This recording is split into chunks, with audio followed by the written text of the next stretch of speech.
Welcome back to the North Star Takes podcast. I'm Bailey Paulicki. He's Jacob Liberta. We're a Minnesota sports podcast. So if you're a sports fan, especially a Minnesota sports fan, please hit that subscribe button. And if you're a Twins fan, give this video a like because Byron Buxton is back. He's healthy, and he's playing at an MVP level, Liberta. I mean, this guy, 6 home runs, 11 RBIs. In limited games, I think he missed about a week with a weird knee injury after sliding into second base. His OPS is off the charts. I mean, you could throw all these stats out there, but the fact of the matter is the dude's about the only guy in the Twins lineup hitting the ball right now.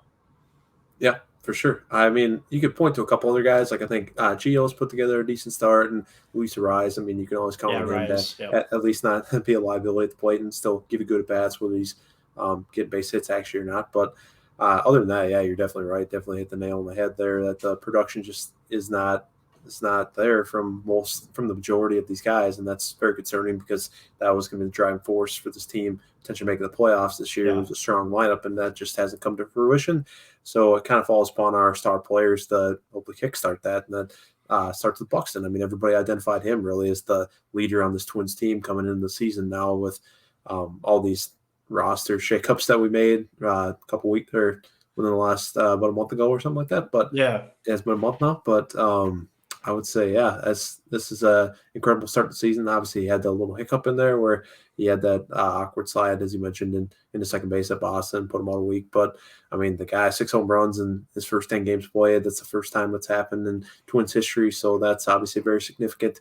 And then for him to just put together these clutch at-bats against our biggest rival, against who we'd easily have to challenge for the AL Central crown this year, and basically, yeah, finishing the series sweep, I think that's critical, and I think that sets a tone, hopefully, for where this team is going. I think we've put together, as the recording of this video is being made, I think we've won 4 games in a row now after the White Sox win. So I think that's great. Makes it feel a lot different about this team now than I did even a few days ago. So I think it starts in Buxton, though. I think this guy is who everybody feeds off of. So when he's going, then I think everybody else can feel a little bit lighter, I'd bet. It's great to see him just fully embrace kind of being the leader of this team. For the last couple of years, it really should have been his team, but you had guys like Nelson Cruz and Josh Donaldson around that kind of were the quote-unquote leaders, and I think Nelson Cruz really was a true leader. I think he was great for the clubhouse. Absolutely. But, now that Buxton, he's basically the veteran on this team. I mean, you got some other guys sprinkled in there that have been around too, but especially like a Carlos Correa. But, it's his team now. He's been here. He's an elite player when he's healthy. We've all seen it, especially on defense. For his entire career, he's been an insanely good defensive player. A beast on the base paths. I mean, just a menace. He's 28 years old. He's still extremely fast. And now we're seeing it with the bat. I mean, his bat speed is the quickest I've ever seen it. I mean, whatever his hitting coach, or, obviously the Twins have had a rotating door of hitting coaches, but whoever he works with in the offseason, I mean, they're doing a phenomenal job with his swing because he's got an insanely fast swing. He's pounding the ball. He hit an opposite field home run in the series finale against the White Sox, which was awesome to see, a little liner out to right field. Yeah. So he's really just become a mature hitter. I mean, he had a couple strikeouts to start the game, but then all of a sudden, his last couple at bats, he's hitting home runs. It's like, I remember, he was him and Sano at the same time were just strikeout after strikeout after strikeout, and Buxton's finally figured it out.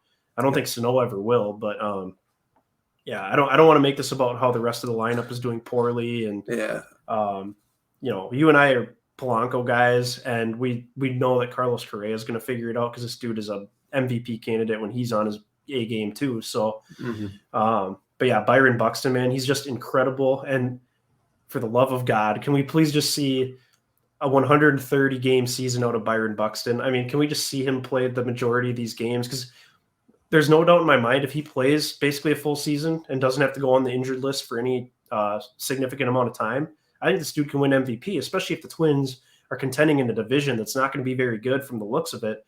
I know it's early, but the White Sox do not look good. If they're contending for a playoff spot, I mean, look at all the years Mike Trout's won MVP and he hasn't been in the playoffs. So there's no doubt in my mind that Byron Buxton can be an MVP of the MLB.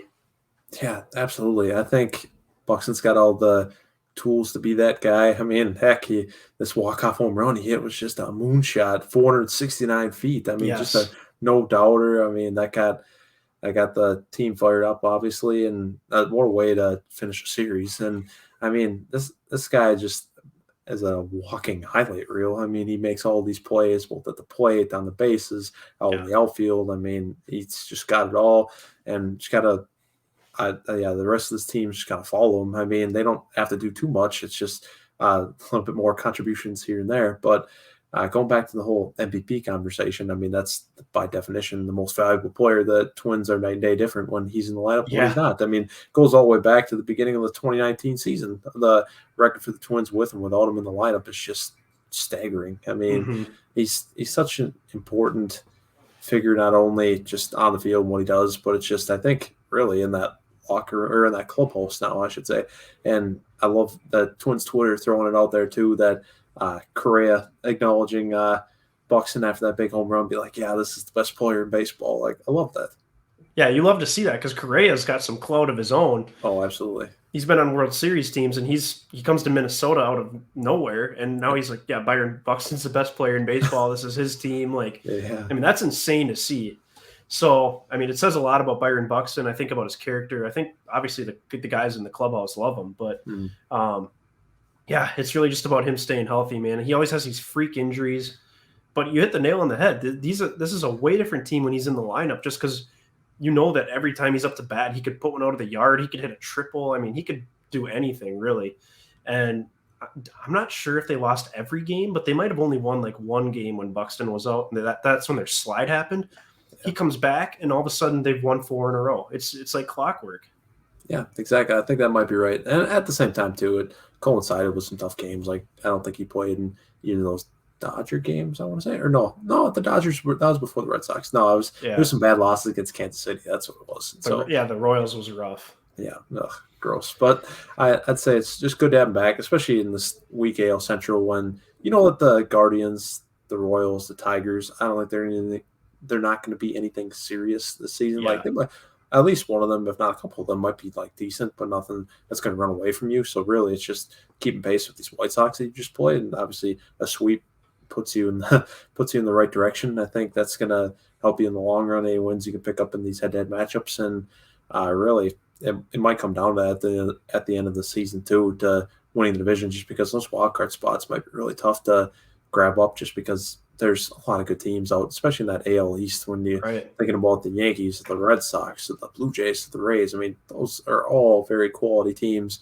All were 90-plus game winners last year, so it's like, well, maybe the division looks a little bit more realistic if this White Sox team is going to continue to slide. I know everybody came in with these high expectations for them, and now it feels like early indications are it might be there for the taking, and that starts with really getting good seasons out of our star players and building off of that and helping out our starting rotation. That's been very solid through these first 16 games we played. So I'm pretty excited with where this is going now, as opposed to where it was, like I said, even 4 days ago or whatever it was, after we sunk all the way down to 4-8, and it just felt like, oh man, is this just we're running back 2021 here?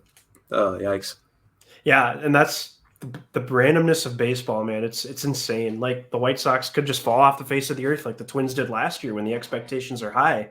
Yep. And there's no real reason for it. I think the White Sox are battling a couple injuries, but Lucas Giolito pitched today, and we did just fine. So it's like, I'm pumped about the way this is going. I know they're only 500, but if they're hanging around, at least the summer will be interesting, and that's the main thing for the Twins. Exactly. I don't want the season to be over by middle of May like it was last year. Yeah, exactly. And you mentioned the starting rotation. I mean, that's easily been the biggest surprise of the season so far. Like, Dylan Bundy's our best pitcher. He's 3-0, and he's not giving up any runs. Like, who would have imagined that? I thought that guy might have been DFA'd by now. Like, I know. I'm just blown away. And Joe Ryan looks like a stud. And the bottom of our rotation isn't great. Like Paddock and Chris Archer, like, those guys are definitely not like super reliable.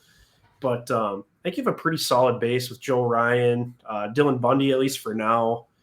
I'm trying to think. I know I'm missing a guy in there. Bailey Ober, yeah. Who's our game 2 pitcher? Oh, Sonny Gray.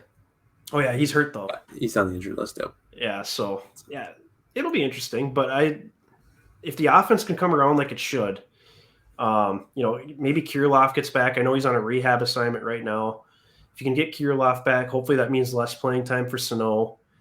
Just keep Larnick up with the big club. Keep playing him in the outfield. Obviously, Kepler's going to have to keep playing too. Like, we don't have any other outfield options really, I know. unless you're going to play Nick Gordon like full time in the outfield, which I wouldn't hate, honestly. But no, actually. Yeah, so they have some options. But anyways, like the lineup's got to get better one way or the other. And I think taking Sano out of it is a big part of it. And then, maybe at some point you get some reinforcements here from St. Paul, like Jose Miranda. Maybe if there's a middle infield injury or something, maybe Royce Lewis gets his shot. So it'll be interesting to see what they do. But, man, this team will go as Byron Buxton goes. That's for sure. Absolutely. And going back to Buxton here, let's just throw out some predictions here after this hot start, 10 games in. I know a long way to go, and obviously he's got his injury history to maybe prevent him from reaching these marks. But I guess let's just say off the cuff here, he's had 37 at-bats, 6 home runs, so it's about 1 every 6 at-bats. How many home runs is this guy going to hit this year? It's crazy because after, was it the first game of the season he hit a home run? I'm trying to remember. Maybe it was the second game. I don't know. Yeah. But he had a phenomenal spring training, and last year before he got, he was hurt for the most part. He was mashing the ball as well. So it's like, I would have never imagined that this guy would have had 40 home run potential. Absolutely not. But I mean, there's no doubt in my mind if he plays like 130 games, he's going to get there. Yeah. I mean, what do you think? Yeah, it certainly feels like that. I would say 40. I think this guy is just good for a home run in what feels like every series, really. I would say every few games, just because he's not going to continue to hit home runs once every 6 at-bats or something. But right. I'd say it's realistic where he's among those elite power hitters that do it. I think when they have like these great seasons, they do it 10, 12 at-bats or something. Like, I could see him doing something like that. So yeah, I think when you lay it out like that, you're getting at least 4 bats every game, as with him in the leadoff hole, probably 5. So he's got plenty of chances if he's staying on the field. So, man, yeah, I would say 40 feels realistic. Again, like you said, if he hits that 130 game mark or more, hopefully, then yeah, I think it's a 40 home run hitter. And then maybe you pair that with some really high marks as far as stolen bases go. Yeah, that's a good point too. I mean, just with his injury, like, I guess I haven't been paying attention. Has he been stealing bases at a decent clip so far this season? No, I don't think he's – I got to look at the stats in general here. Let me take a peek. But yeah, sounds good. I mean, I'm just saying, like, injury-wise, it'd probably be smart to not have him steal a bunch. Like, I get it with his speed, but – that's the thing. Off the top of my head, yeah, I don't think they have, just like you said, because they want to pump the brakes on putting them in any of these situations where it's like you could get hurt coming off, like you said, that fluke injury in Boston. So looks like he's got 1 stolen base this year so far. Yeah, there we go. That sounds right. So, yeah, I was going to say, I didn't think I remembered any, but yeah, he's got the 1. But, yeah, maybe take it easy on him right now. But, again, I think that's certainly something that could easily be unleashed. For sure. I think his bat's just more valuable than his speed on the bases right now. So, yeah, exactly. That's something to factor in. But any other final thoughts from you on Byron Buxton here before we take off? Yeah, I would say keep an eye on him as far as the MVP race goes. As long as he's on the field, I think this guy's very much in the conversation. So I think that's a really exciting thing. It's a really exciting thing for Twins fans to really buy into. When we haven't had an MVP or really an MVP candidate, I would say dating all the way back to when Mauer won it back in 2009. So yeah, I would say this is something that you gotta really not take for granted, and it's just a special thing every time you can watch him come up to bat, and especially when he hits just a bomb, especially a walk-off situation, 470 feet. Like, that's just crazy. Yeah, I mean, just an ultra-talented player. And, we've preached about how all these sports teams in this town have just, budding superstars. And Buxton's a little late to the party just because of all the injuries he had when he was younger. But, I mean, he's the Twins guy. He is 100% is the Twins guy, and he could be the best player in the sport. Like, that's insane. Like, I mean, our other teams don't quite have that player yet. So it's like, I mean, best player in the sport's a pretty high mark there. So absolutely. 5-tool player. 100%. I mean, hopefully he can keep it up. Hopefully he can stay healthy, because there's just so much potential there for him to have just phenomenal seasons. So that'll do it for this edition of the North Star Takes podcast. Please be sure to like this video and subscribe to the channel if you haven't done so already. Feel free to give us a follow on both Twitter and Instagram, and let us know your thoughts in the comment section below. What do you think of Byron Buxton's torrid start to the season? Do you think he'll be able to remain healthy to, continue putting up numbers and potentially have an MVP season? And just other thoughts on the Twins in general, let us know in the comments section. So until next time, thanks for watching.